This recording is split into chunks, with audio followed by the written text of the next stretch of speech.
Well, what am I supposed to do? Go. Pull it. I have a fork. Pull it out.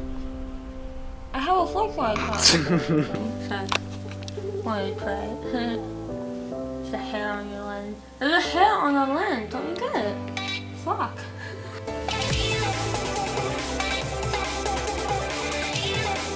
Well, I never really thought I'd make a tutorial as creepy as this, but let's do it. So I'm using sulphur-free Plastiline to mold the mold for my tongue, which if you've used it, you know that means that you're going to be heating this up a lot. I used my hairdryer. Now, I am by no means a sculptor, so everything that I'm doing in this video, I swear, is easy enough for anyone to do. The first thing that you want is to have a thicker rectangle and a thinner rectangle. We're pretty much going to be making a tongue sandwich. So the thicker rectangle is going to be the majority of the tongue, and your thin rectangle is pretty much just going to be a stamper to go on top to create the texture and the shape for the top of the tongue. Start carving out the shape of a tongue in the thicker rectangle.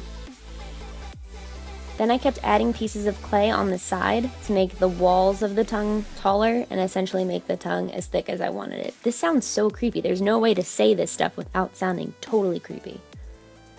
I apologize.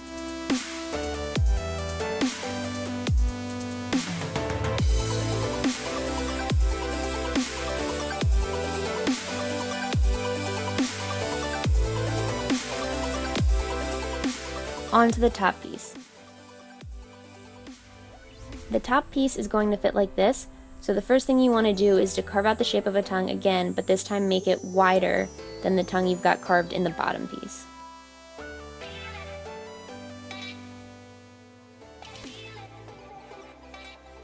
See? Fits like a glove. Tongue. Now it's time to texturize. I'm using one of these brushy things to put texture in the bottom part of the tongue, but you don't need a whole lot because generally the bottom part of tongues are a lot smoother than the top. But you should still do that for good measure. So start poking around. You can also use a toothpick for this or an old toothbrush. You want to put a lot more texture on the top of the tongue because think about how gross the top of your tongue is. It's got all kinds of little holes in it. Oh god, this is just getting worse and worse as it goes on. Then I'm rolling up a little piece of, Then I'm rolling up a little piece of clay and we're going to lay it in the center and then smooth it down on both sides. What we're creating is the dip in the tongue.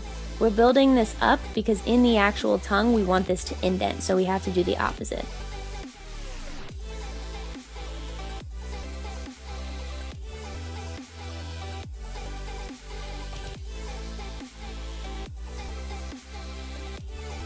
And then go back in and add any texture you might have removed in the process of doing that.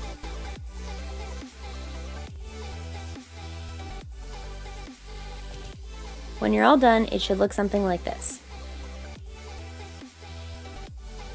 And you may need to redo this a couple times. I didn't get the tongue really right until my third try. So don't be discouraged if the shape seems totally wrong when you first do it. And then I kid you not, guys, I kid you not, look at what I find in the middle of doing this tutorial. This is not staged. Something caught my eye. Oh, what is it? It's a green speck of glitter. For those of you who have seen the other video, you know why I'm pissed right now. It's gonna be with me forever, and not in a good way. I'll get a checkup when I'm 100 years old and the doctor will be like, everything looked normal except that we found a green speck of glitter in your lung. Moving on. So I heated up some gelatin. If you need to know how to do that, I have another video on that where I make a heart. We're just making all kinds of body parts up in here. I did that and then I added a drop of blood and a drop of my foundation to make it pink. Then while it's super hot, I poured a lot of it into the mold and I discovered that my back wall was not tall enough and it was leaking out of the back and the top of the tongue wasn't going to make full contact with the bottom of the tongue. It's complicated. But basically, I built a really fast makeshift wall out of my palette knife. I filled it up more and then I saved it and I squished the top of the tongue onto the bottom of the tongue and everything worked out okay. Then you're going to let it sit there for about an hour.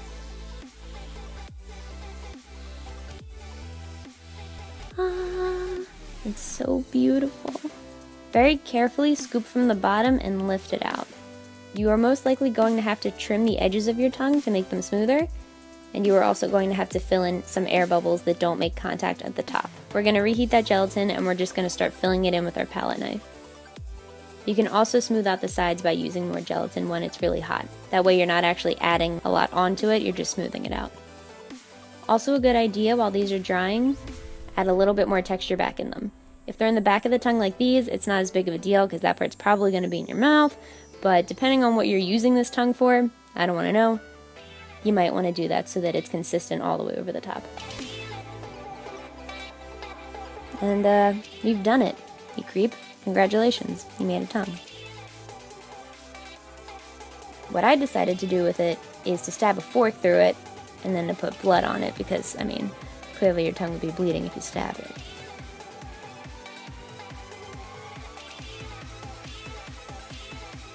It is safe to have in your mouth because all of these ingredients in gelatin are edible, but don't eat it.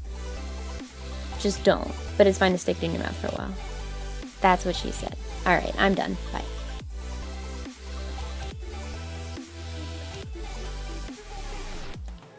Oh, I can sing a song. I know what song to sing. You know what song I'm gonna sing, right? One, one, you walk through the door, and you're here in my tongue, and my tongue will go on and on.